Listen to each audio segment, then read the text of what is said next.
इसका नाम exit poll नहीं है, इसका नाम मोदी मीडिया पोल है। सिद्धू मूसेवाला का सॉन्ग सुना आपने? 295।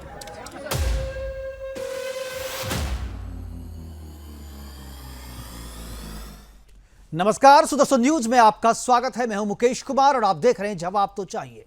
जवाब तो चाहिए में आज हम आपके लिए डिकोड करेंगे एग्जिट पोल के आंकड़ों की। एग्जिट पोल के सभी आंकड़े लगभग एक जैसे हैं। सभी के सभी एग्जिट पोल मोदी की गारंटी पर मोहर लगा रहे हैं।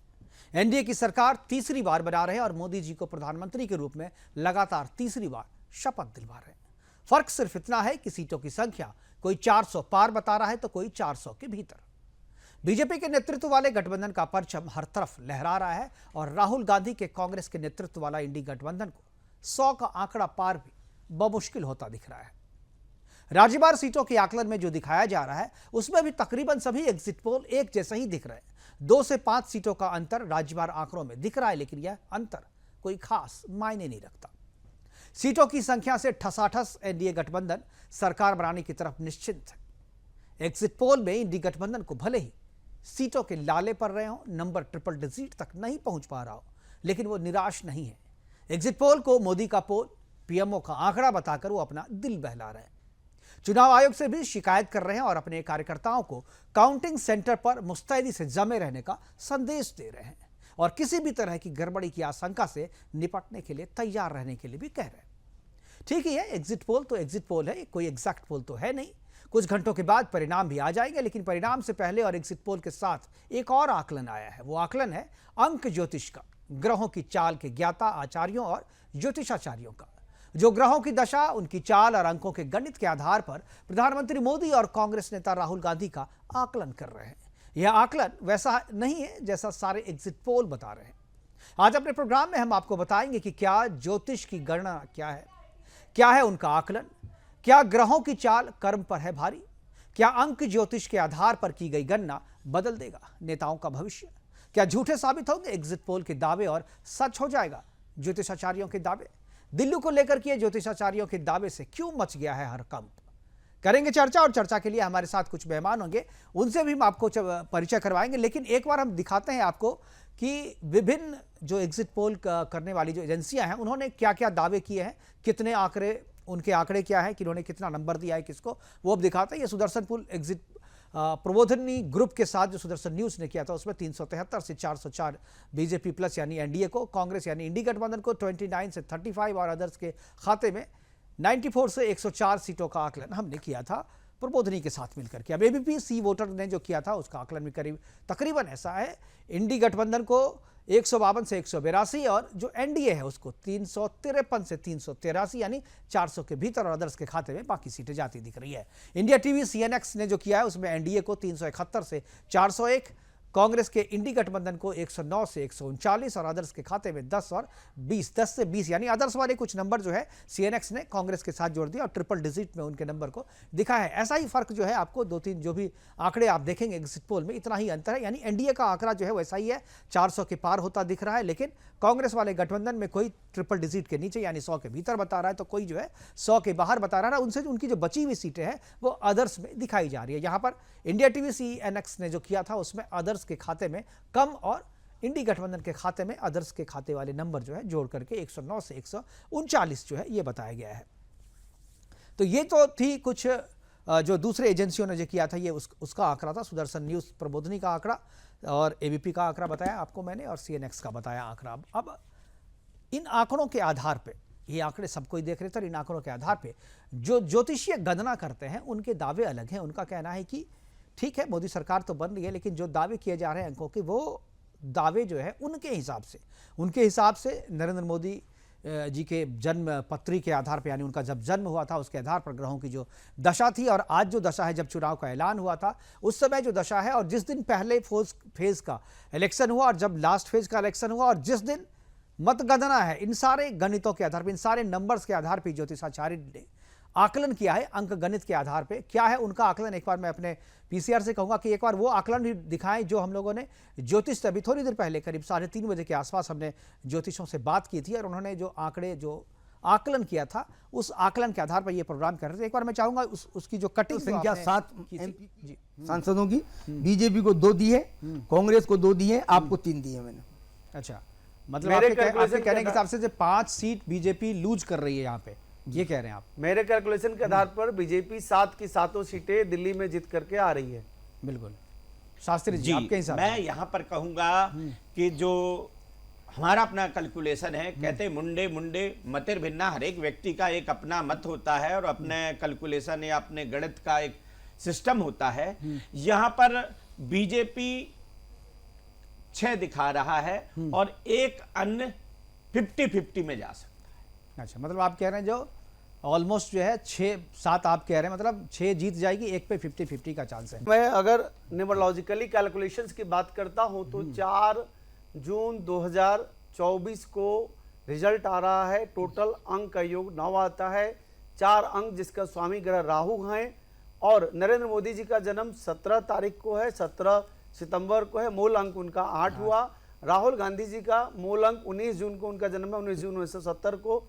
मूल अंक उनका 1 हुआ। 1 का स्वामी सूर्य है, 8 का स्वामी शनि है, और 4 तारीख का स्वामी जो है वह राहु है। शनि और राहु की मित्रता अति मित्रता है, और शनि और राहु और सूर्य की शत्रुता है।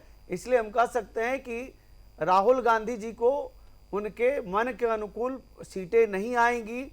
और नरेंद्र मोदी जी का जो कुंडली में कैलकुलेशंस जो दिखता है, मैंने जो पूरे 543 कैंडिडेट्स का नंबर सिस्टम न्यूमरोलॉजिकली कैलकुलेशंस किया है, उसके आधार पर मैं कह सकता हूं कि भारतीय जनता पार्टी 315 से 335 के बीच का जो है नंबर्स में कोई एक नंबर हो सकता है, और जो एनडीए है वह 350 से 375 के बीच। नरेंद्र मोदी जी जो देश के प्रधानमंत्री हैं, जिनका जन्म 17 सितंबर 1950 को दोपहर 12 बजे वडनगर में हुआ, इनकी जो कुंडली है वह वृश्चिक लग्न और वृश्चिक राशि की कुंडली है।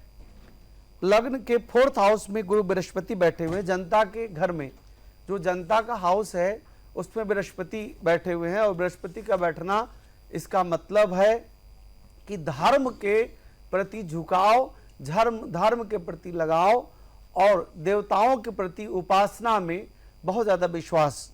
बिल्कुल। हम देखेंगे 5वें हाउस में राहु बैठे हुए हैं, और वो भी मीन राशि में बैठे हुए हैं। हम देखते हैं कि भाग्यस्थान जो है वह कर्क राशि का है, और कर्क राशि का स्वामी लग्न में बैठे हैं, यानी नवम के स्वामी जो हैं वह पहले में बैठे हैं। अगर हम देखते हैं कि वृश्चिक लग्न कुंडली में जो एक अच्छा संयोग लग्नेश मंगल नवमेश चंद्रमा के साथ विराजमान है, और चंद्रमा की महादशा अभी नरेंद्र मोदी जी की चल रही है, जो साल 2028 तक रहेगी।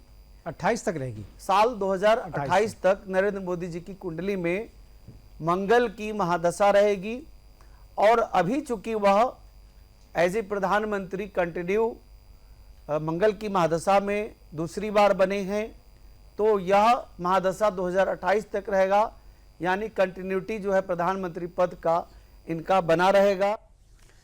बिल्कुल, कहीं से भी कोई किसी को संकोच नहीं, किसी में कोई संदेह नहीं है कि प्रधानमंत्री मोदी तीसरी बार जो है शपथ लेने जा रहे हैं। थोड़ा बहुत आंकड़ों का खेल है, ज्योतिषीय अंक गणना के हिसाब से थोड़ा बहुत। आज हम इसी पे चर्चा करेंगे। चर्चा को हम 2 तरीके से करेंगे। एक जो पॉलिटिकल एनालिस्ट हैं वो क्या सोचते हैं इसके बारे में, और जो ज्योतिषीय आधार है, ज्योतिष के आधार पर क्या कहते हैं। आलोक जी हमारे साथ हैं। आलोक जी राइटर है, और इसके अलावा पॉलिटिकल एनालिस्ट है, और एंटरप्रेन्योर भी है।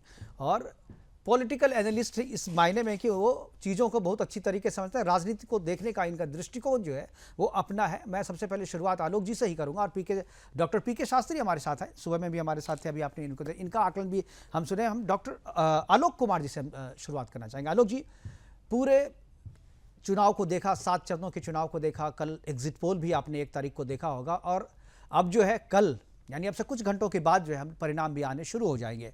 और इस बीच में जो लोगों के मन में जो है एक कौतूहल है कि क्या होगा, कौन जीतेगा, कौन हारेगा, किसका एग्जिट पोल सही, किसका एग्जिट पोल गलत। हालांकि ज़्यादातर एग्जिट पोल एक ही तरीके की बातें कर रहे हैं, आंकड़ों का केवल खेल है। एज ए पॉलिटिकल एनालिस्ट, और आप राजनीति को जिस तरीके से देखते हैं, आपको क्या लगता है नंबर का ये गेम जो एग्जिट पोल में दिखाया जा रहा है, आपके हिसाब से कितना सही है और सच के कितना करीब है? देखिए, जो नंबर डिफरेंट जो हमारे एग्जिट पोल्स के थ्रू आए हैं, क्योंकि एक ही नंबर नहीं है, इसमें कई सारे नंबर आए हैं। जी। कह सकते हैं 8 से 10 नंबर हैं, अलग अलग लोगों ने अलग अलग तरीके की प्रतिक्रियाएं दी।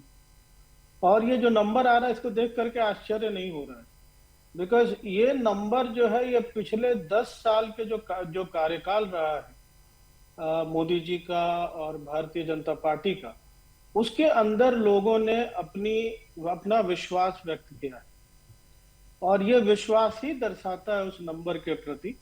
और ये एक विज्ञान है। सबसे बड़ी बात है कि ठीक है, हमारे पुरोहित बैठे हैं वहां पे, हमारे जानकार बैठे हैं, और वो लोग बता रहे हैं कि किस तरीके से जो सितारे हैं वो अपना काम कर रहे हैं। लेकिन सबसे जो बड़ी चीज है इसके अंदर के पिछले 10 सालों के दौरान जिस तरीके से प्रधानमंत्री जी ने पूरे देश का प्रतिनिधित्व किया है, सभी वर्गों का प्रतिनिधित्व किया है, चाहे वो जिस वर्ग के लोग हों, जहां से भी हों, सबका प्रतिनिधित्व किया।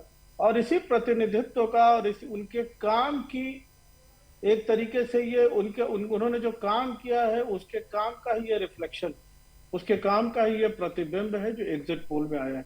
तो कोई आश्चर्य नहीं होगा अगर एग्जिट पोल जो आए हैं, नंबर जो भी हो, मेरे हिसाब से, मेरी जो व्यक्तिगत समझ है, उसके अंदर 350 से ऊपर सीटें आ रही हैं, करीब करीब एनडीए को एंड बीजेपी को मिलाकर के।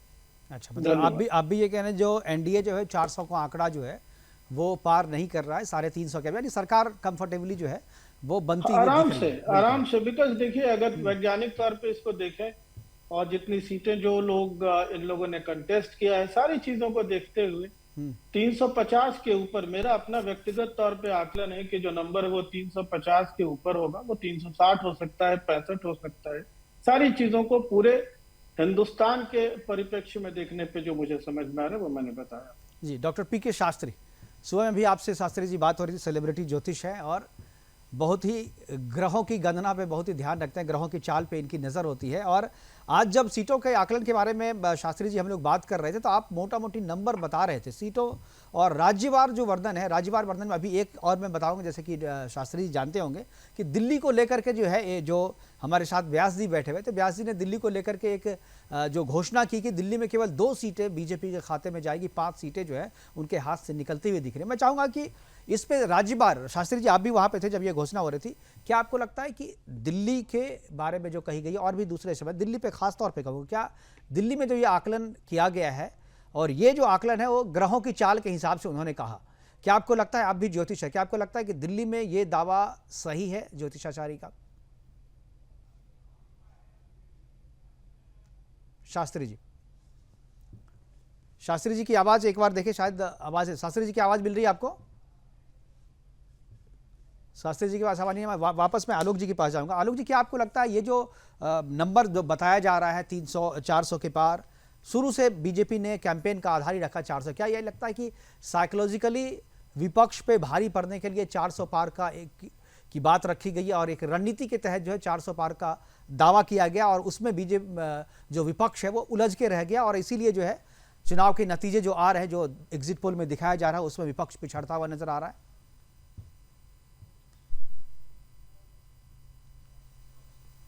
आलोक जी की आवाज भी नहीं पहुंच रही है हमारे तक। मेरा कहना है कि राजनीति के अंदर रणनीतियां जो है वो तो होती है और होती ही रहेंगी, और रणनीति होनी भी चाहिए, उसमें कोई गलत बात नहीं है। आप अपनी बातों को कहना चाहते हैं, देखिए एक रणनीतिगत तरीके से उन्होंने 400 का जो नारा प्रधानमंत्री जी ने दिया, वो तो देखिए वो यथार्थ से दूर नहीं था। इसको सिर्फ आप रणनीति नहीं कह सकते हैं, वो यथार्थ के बहुत करीब था। और उन्होंने जो जनमानस की जो भावना है, जनमानस का जो विश्वास है, उसी का प्रतिनिधित्व प्रतिबिंबित करते हुए उन्होंने 400 की बात की। और कोई अतिशयोक्ति नहीं होगी कि अगर कल जब हम लोग फाइनल रिजल्ट देखेंगे तो जैसा मैंने कहा 350 के ऊपर होगा, ये भी हम लोग 400 के आसपास भी पहुंच सकते हैं। बिल्कुल 400 के आसपास ही पहुंचे। पीके शास्त्री जी को आवाज अगर मिल रही है तो जी, पीके शास्त्री जी अगर आपको आवाज मिल रही है तो मैं चाहूंगा एक बार अपनी बात आप रखें और जरा दर्शकों को बताएं कि आप लोग जो गणना करते हैं, आप लोग जो सीटों का आकलन करते हैं उसमें आधार क्या रहता है? ग्रहों की चाल के हिसाब से, कैंडिडेट के हिसाब से करते हैं, पार्टी के हिसाब से करते हैं, या न्यूमरोलॉजी के आधार पर ही होता है, या सब मिला जुला करके होता है? शास्त्री जी, मुझे लग रहा है शास्त्री जी के ऑडियो में कुछ प्रॉब्लम है, शायद उनका ऑडियो विजुअल तो आ रहा है लेकिन ऑडियो हम तक पहुंच नहीं रही है। एक बार मैं पीसीआर से कहूंगा एक बार जरा पीके शास्त्री जी का जो है ऑडियो ठीक करें। मैं वापस फिर तब तक आलोक जी के पास जाना चाहूंगा। आलोक जी, इस चुनाव में आपने विशेष तौर पे जो हम लोगों ने जो देखा और हम लोग जो विश्लेषण कर रहे हैं उस विश्लेषण में हम लोगों ने एक चीज़ देखा कि पहले जब चुनाव होते थे तो हम देखते थे कि उसमें जो वर्गों का जनता और वोटरों का जो आकलन किया जाता था वर्गों के आधार पर, उसमें किसानों को अलग टारगेट किया था, एक अलग वर्ग था किसानों का, छात्रों का, युवाओं का अलग वर्ग था, बिजनेसमैन का अलग वर्ग था, महिलाओं का अलग वर्ग रखा जाता था। लेकिन इस बार के इलेक्शन में जो एक चीज़ नया जो वर्ग है वो था लाभार्थियों का वर्ग।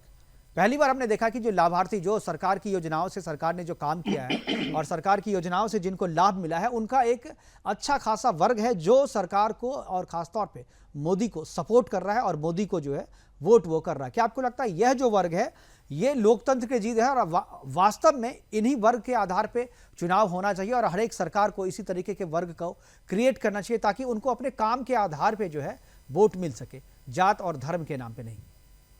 देखिए, इसमें बिल्कुल अगर आप देखेंगे तो जिस तरीके से वैश्वीकरण भी हो रहा है पूरी दुनिया के अंदर, जिस तरीके से चीजें बदल रही हैं पूरे हिंदुस्तान में नहीं और सिर्फ हिंदुस्तान में ही नहीं पूरी दुनिया में, तो वर्गीकरण एक तरीके से समाप्ति की ओर है।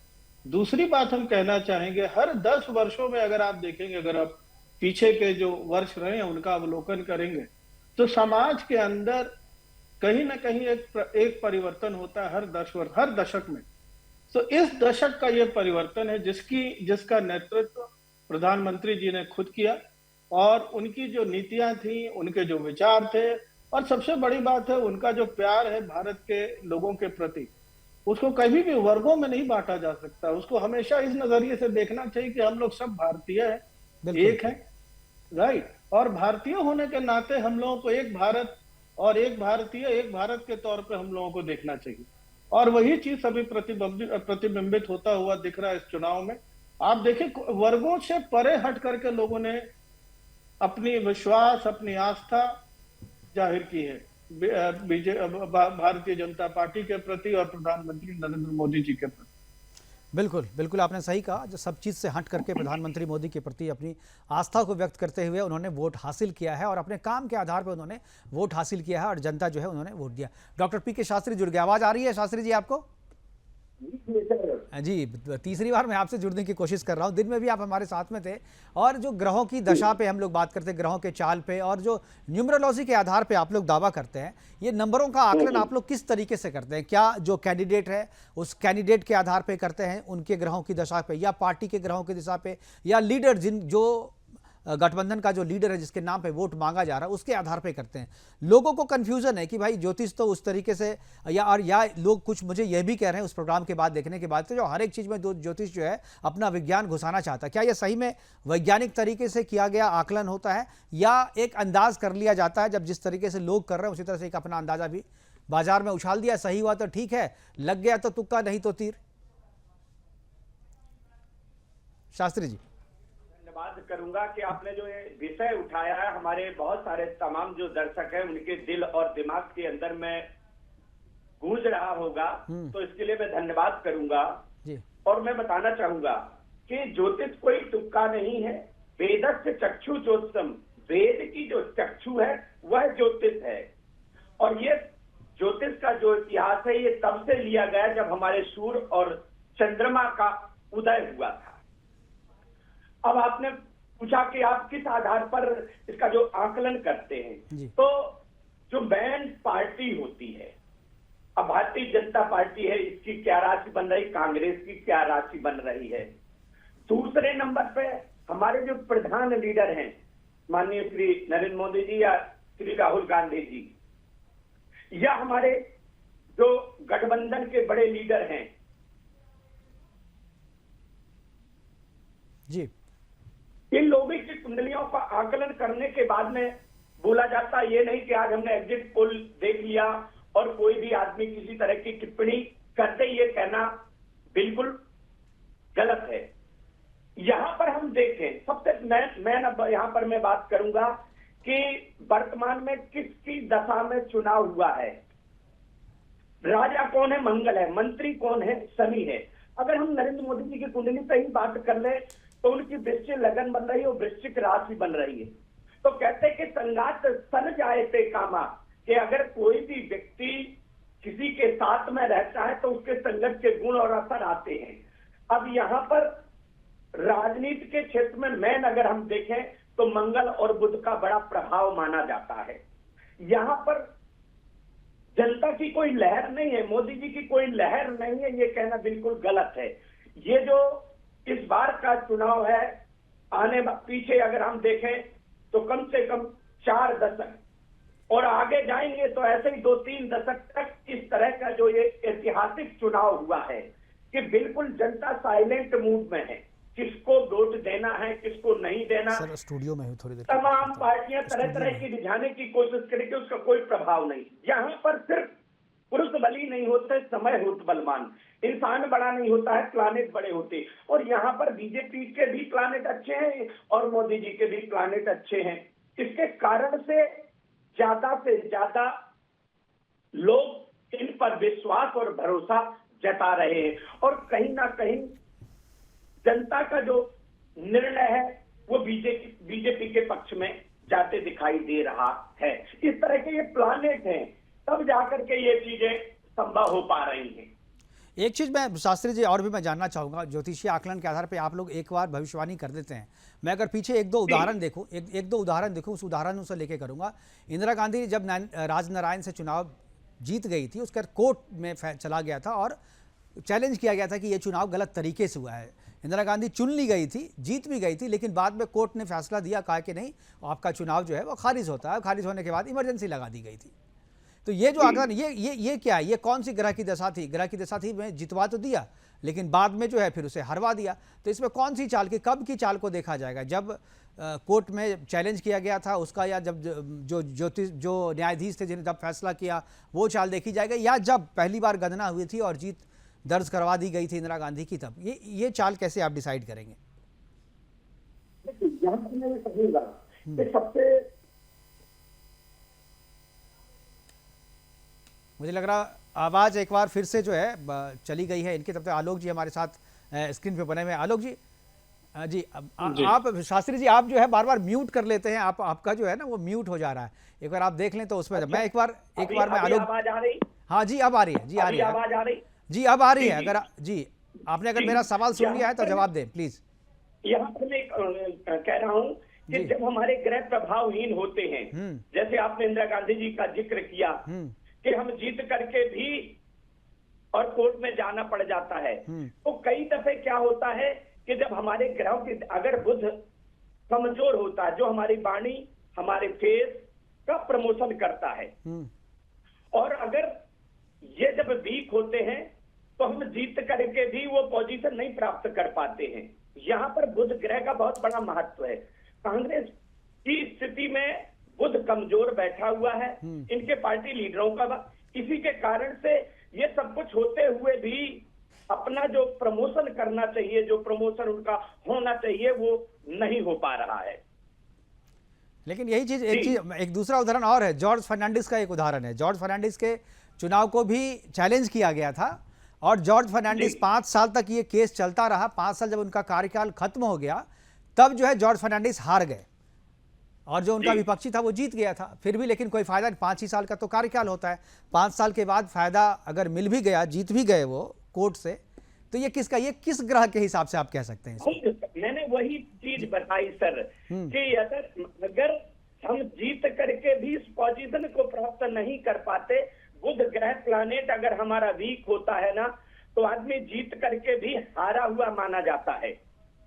तो यहाँ पर हार के भी जीता हुआ माना जा सकता है। जैसा कि जॉर्ज फर्नांडिस तो हार गए थे एक्चुअली, लेकिन वो 5 साल तक तो जीते हुए एमपी की तरह पूरे संसद भवन में रहे, अपने कार्यकाल को पूरा किया उन्होंने। जी, तो अगर स्ट्रॉन्ग होता है तो हमें ये स्थिति हार करके भी कई दफे हमें जीत दिला देता है। और यहाँ पर बुध, कांग्रेस की जो कुंडली बन रही है, मिथुन का स्वामी बुध होता है, ये वीक बैठा हुआ है। इसीलिए पिछले कितने टाइम से सफर कर रहे हैं और उस मुकाम तक नहीं पहुंच पा रहे। ठीक है, आलोक जी हमारे साथ हैं। जब मैं एक बार आलोक जी से पास, आलोक जी राइटर भी हैं, बुद्धिजीवी हैं और तर्कों के आधार पर चीज़ों को डिसाइड करता है, वैज्ञानिक आधार पर बात करते हैं। आलोक जी, क्या आपको लगता है ये जो ग्रहों की दशा के हिसाब से, अंक गणित के हिसाब से जो आकलन किया जाता है नंबर का, क्या लगता है आपको, ये आकलन सही होता है, या जैसा कि मैं बार बार शायद शास्त्री जी बुरा मान जाए, मैं समझता हूँ तुक्का तो नहीं है? नहीं सर, बुरे की बात नहीं है। अगर आप ऐसे जगह में बैठे हैं निष्पक्षता के साथ में, तो ये आपका धर्म है कि जो तमाम जनता देख रही है आपके इस कार्यक्रम को, तो आपका धर्म है कि ये क्वेश्चन करें सर। जी, मैं इसलिए कह रहा हूँ एक बार मतलब आलोक जी को मैं देखूँ आपके पक्ष में है या हमारे। जी देखिए, जो ज्योतिष है ये तो एक विज्ञान है, इसमें कहीं कोई सेकंड थॉट नहीं है। मैं व्यक्तिगत तौर पे भी इसको मानता हूँ, ज्योतिष एक विज्ञान है और हमारे वैज्ञानिक अच्छे होने चाहिए, हमारे वैज्ञानिकों को उसका ज्ञान होना चाहिए। और और एक विज्ञान है, इसमें कहीं कोई दो मत नहीं है। अब आपको पता है कि बहुत सारे यूनिवर्सिटी में आजकल इसकी पढ़ाई शुरू हो चुकी है। बिल्कुल। और ये पूर्ण तरीके से विज्ञान है। और जो हमारे ज्योतिषाचार्यों ने जिस तरीके से भविष्यवाणियां की हैं, आप सिर्फ ये भविष्यवाणी नहीं, पास्ट में भी अगर आप देखते हैं तो कई सारी भविष्यवाणियां की हैं जो कि सही हुई हैं। तो इसके अंदर है, हमारे वैज्ञानिकों पर निर्भर करता है कि उनकी जो विद्वता है, उनकी जो जानकारी वो कितनी गहरी है, उनकी समझ किस तरीके की है। अदरवाइज ज्योतिष तो एक विज्ञान है। अंक शास्त्र के बारे में मेरी समझ नहीं, इसलिए मैं ज्यादा कुछ बोल नहीं पाऊंगा। बट ज्योतिष मैं बिल्कुल मानता हूँ कि विज्ञान है और इसको सही तरीके से अगर इसकी विवेचना की जाए तो इससे आप किसी भी चीज के बारे में आप इसको प्रेडिक्ट कर सकते हैं। बिल्कुल सही में, ये एक विज्ञान है, लेकिन इस विज्ञान को समझने वाला, जानने वाला होना चाहिए और इस विज्ञान की समझ रखने वाला। जब ज्योतिष के हिसाब, जी मैं आऊंगा शास्त्री जी, मैं आऊंगा आपके पास। अभी वक्त है एक छोटे से ब्रेक का। ब्रेक के बाद जब वापस आएंगे तो डॉक्टर पीके शास्त्री जी कुछ बोलना चाह रहे थे, उनसे हम बात करेंगे, लेकिन वक्त अभी छोटे से ब्रेक का, जाइएगा कहीं नहीं।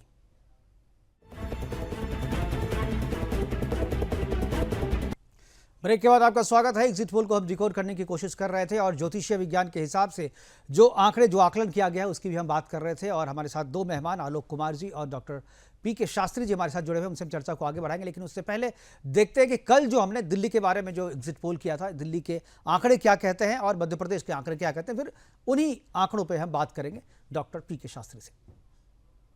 चलिए हम सीधे दिल्ली पहुंच गए, दिल्ली मेट्रो में पहुंच गए हैं और मेट्रो के भीतर हम अभी खड़े हैं और मुझे लग रहा है कि ये मेट्रो के भीतर का है ये नजारा। मेट्रो की और दोनों तरफ देखिए 2 मेट्रो आ रही है, 7 सीटें, यानी जो पिछला रिजल्ट था उसको हम लोग दिल्ली में कंटिन्यू कर रहे हैं। यानी पिछली बार भी 7 सीटें थी, इस बार भी बीजेपी 7 की 7 सीटें जो है बीजेपी के खाते में जाते हुए दिख रही है। और जो इंडी गठबंधन है, यहाँ पे जो कि कांग्रेस और आम आदमी पार्टी ने गठबंधन किया था और उन्हें उम्मीद थी कि इस बार जो है ये गठबंधन कुछ रंग दिखाएगी, लेकिन इस बार कोई रंग नहीं। फिर पिछली बार जिस तरीके से रिजल्ट आए थे उसी तरह के रिजल्ट इस बार भी है, 0-7। यानी एनडीए के पक्ष में 7, एनडीए नहीं कहीं क्लीन स्वीप करती हुई यहाँ पर नजर आ रही है भारतीय जनता पार्टी एनडीए, क्योंकि यहाँ पर दिल्ली मेट्रो पर हम खड़े हुए हैं। 2 मेट्रो हमारे बगल है, एक तरफ मोदी मेट्रो है, दूसरी तरफ राहुल मेट्रो है। मोदी मेट्रो 7 सीटों के साथ दिल्ली की कुल 7 सीटों पर सातों पर कब्जा करती हुई नजर आती है। वहीं इंडी गठबंधन के खाते में 0।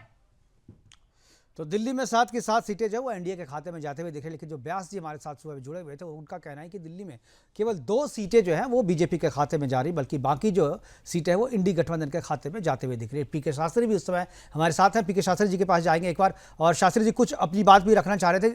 शास्त्री जी अपनी बात रखिए, उसके बाद मैं दिल्ली की बात करूंगा आपसे। जी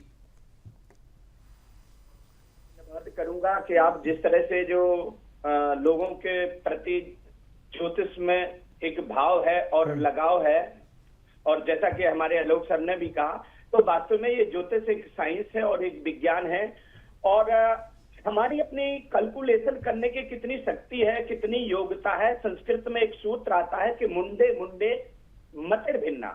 बिल्कुल, ज्योतिष शास्त्र एक है, कई दफे हमारा अपना ज्ञान है और हमारा अपना कैलकुलेशन करने की कितनी शक्ति है, इस पर भी विषय होता है कि हम कितना ज्ञान जानते।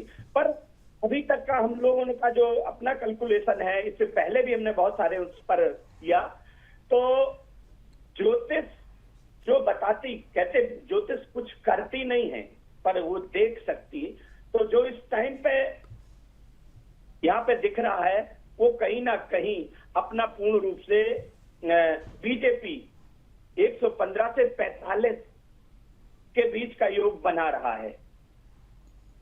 बिल्कुल।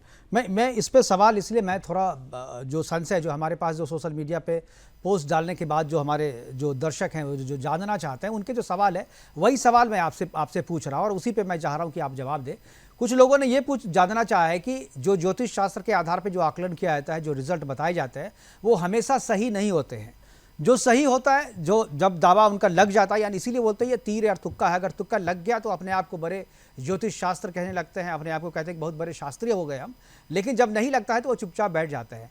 तो क्या मैं कह रहा हूँ, अगर ये विज्ञान है तो विज्ञान तो उसका एक फार्मूला होता है जो कभी फेल नहीं होता। तो वो कौन सा फार्मूला, अगर आपका फार्मूला एक बार सही बैठ गया तो दूसरे बार वो सही क्यों नहीं बैठता? ये कौन सा फार्मूला है जो एक बार सही बैठता है, एक बार सही नहीं बैठता है?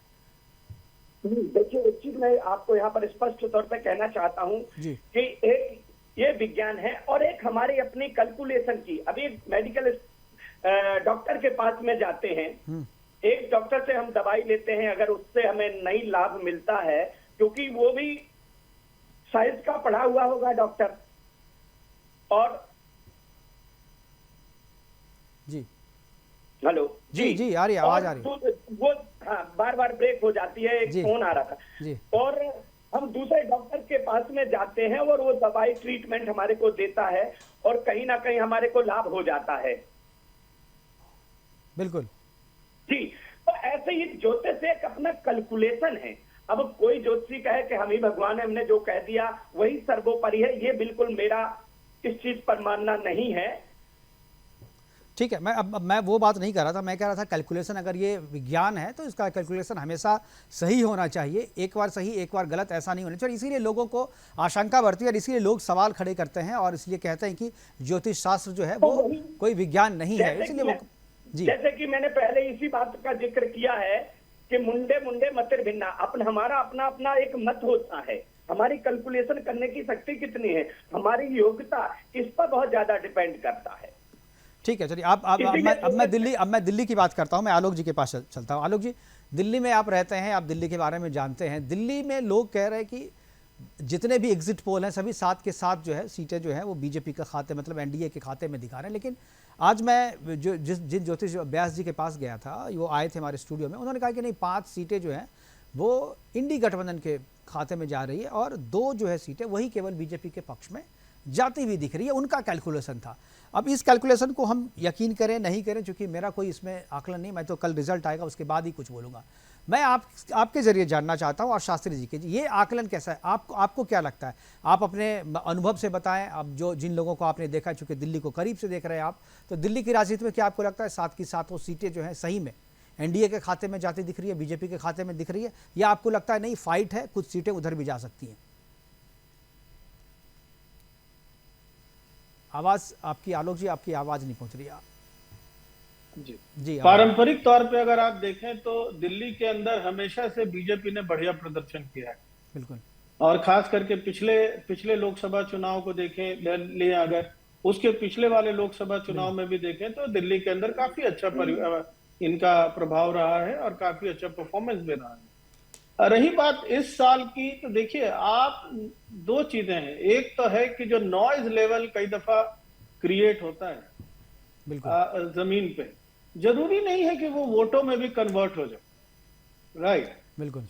कई दफा आप देखिए आज का वोटर बड़ा इंटेलिजेंट हो गया है, वो हर चीज अपनी जो है वो कई बार प्रदर्शित नहीं भी करता, वो कहता क्या है, अपनी कसौटी है, वही जानता, उनकी अपनी कसौटी है, वो उस कसौटी पे कसते हैं सभी चीजों को। बिल्कुल कसौटी पे कसते। और दिल्ली की जनता जो है पढ़ी लिखी है, प्रबुद्ध जनता है दिल्ली की, उनको पता है कौन क्या कर रहा है, किसके आने से देश का भविष्य कहाँ जाएगा, देश किसके नेतृत्व में ग्रो करेगा। बिकॉज दिल्ली की जनता देखिए, ज्यादातर जनता मध्यम वर्गीय है। अगर मध्यम वर्गीय जनता है तो उनको एक चीज अच्छे से पता है कि उनके अधिकार, अपने वो अधिकारों को भी जानते हैं, अपने कर्तव्यों को भी जानते हैं, प्लस उनको अपने भविष्य की भी चिंता होती है, अपने परिवार, अपने बच्चों और सारी चीजों की। कहीं ना कहीं जो जिस तरीके से पिछले 10 सालों के अंदर जो काम हुआ है इस देश में प्रधानमंत्री जी के नेतृत्व में, उसके अंदर उन्होंने काफी सबकी आस्था रही है, हमेशा से रही है। और मेरा अपना मानना है, ठीक है, हो सकता है कि वोट का प्रतिशत थोड़ा ऊपर नीचे हो जाए नॉइज लेवल के कारण, लेकिन मेरा व्यक्तिगत तौर पे मानना है कि 7 में 7 सीटें भाजपा को आ रही है। बिल्कुल, 7 में 7 सीटें। शास्त्री जी, 7 में 7 आप भी दे रहे हैं या कुछ अलग है आपका आकलन? बिल्कुल कंफर्म है, 1 पर 50-50 जा रहा है जो हमारा अपना आकलन है। आप हाँ जी, आपने 3 बजे भी कहा था कि अभी जी 6 पे बिल्कुल जीत है और 7वें सीट पे आप 50-50 बता रहे हैं। बिल्कुल, मैं दिल्ली पे इतना फोकस इसलिए कर रहा हूँ, समय हमारे पास कमी है, प्रोग्राम को वाइंड अप कर रहे हैं, लेकिन दिल्ली पे फोकस हमारा इसलिए क्योंकि दिल्ली में देश की जनता रहती है, हर एक प्रदेश की जनता रहती है और दिल्ली की जो नब्ज है, दिल्ली में जो रिजल्ट है, दिल्ली एक तरीके से देश के नब्ज को बताती है। और अगर दिल्ली में डेटा इधर से उधर हुआ, अगर आंकड़ा इधर से उधर हुआ तो फिर जो है पूरे देश में भी डेटा इधर से उधर हो जाता है। अगर 7 सीटें आ रही है तो डेफिनेटली जो एग्जिट पोल बता रहा है वो एग्जिट पोल सही है, 400 के पार जो है एनडीए जा रही है। लेकिन अगर दिल्ली में हालत खराब है, अगर दिल्ली में आपके आंकड़े कम हैं तो बाकी देश में भी इसका असर आपको पड़ेगा। फिलहाल हमारे साथ जुड़ने के लिए आलोक जी आपका और डीके शास्त्री, पीके शास्त्री जी आपका बहुत बहुत धन्यवाद। आप जुड़े, अपना महत्वपूर्ण समय और अपनी महत्वपूर्ण बातें हमारे साथ आपने साझा की। अब कुछ ही घंटों के बाद जो है एग्जिट पोल जो है उसकी परीक्षा का रिजल्ट आने वाला, यानी एग्जिट पोल में जो दावे किए गए हैं, जो असल में परिणाम आएंगे, वो एग्जिट पोल के दावों को सही है या गलत है इस पर ठप्पा लगाएंगे और बताएंगे कि सही में एग्जिट पोल जो है डिकोड जो है वो कल होगा जब परिणाम आएंगे। और सभी को इंतजार है, जैसा कि आपको इंतजार है, हम सबको इंतजार है कि परिणाम कब आएगा। इसलिए सुबह 6 बजे से लगातार हम परिणाम की हर एक घंटे, एक मिनट, एक सेकंड के अपडेट को आपको दिखाते रहेंगे। सुबह 6 बजे से लगातार हमारे साथ देखिए एग्जिट पोल के बाद परिणाम की सीधी खबर। अभी के लिए इतना ही, दीजिए इजाजत, नमस्कार।